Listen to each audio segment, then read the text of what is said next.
Hello friend, তোমরা সবাই কেমন আছো? আশা করি ভালো আছো। আমি একদম ভালো আছি। আজকের ভিডিওটা একটা খুবই গুরুত্বপূর্ণ বিষয় নিয়ে, যাদের বাড়িতে সুগারের পেশেন্ট আছে তাদের জন্য খুবই কার্যকরী। কেন কি এটা আমার বাস্তব অভিজ্ঞতার থেকে আমি বলছি। আমার বাড়িতে সুগারের পেশেন্ট আছে। তো সদ্য ঘটে গেছে ঘটনাটা। একদিন হঠাৎ করে আমার বাড়িতে যার সুগার আছে সে হঠাৎ করে পেচ্ছাপটা কন্ট্রোল করতে পারেনি, কন্ট্রোল না করে পেচ্ছাপ করে ফেলেছে। আর হাত পা প্রচণ্ড পরিমাণে কাঁপছে, দাঁড়াতে পারছে না, ঠিক শক্তি পাচ্ছে না, শরীরে যে শক্তিটা সেই শক্তিটা স্ট্রেংথটা পাচ্ছে না। তো তারপরে হচ্ছে শীত করছিল প্রচণ্ড। তারপরে যখন ওই সময়টাতে ও যেই কার্যকলাপটা করছিল, ধরো যদি কেউ খেলতে থাকে, খেলা বলো, টিভি দেখা বলো, যেটাই করতে থাকবে সেই জিনিসটা বারবার করে বলতে সেটাই বারবার করে রিপিট করবে।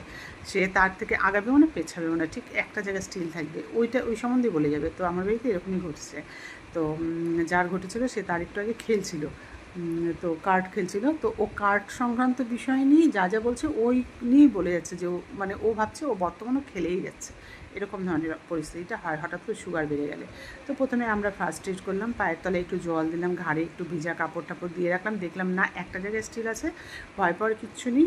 সঙ্গে সঙ্গে হসপিটালে আমরা নিয়ে গেছি, ডাক্তার ট্রিটমেন্ট করছে, টেস্ট ফেস্ট করছে, ব্যাস ঠিক হয়ে গেছে।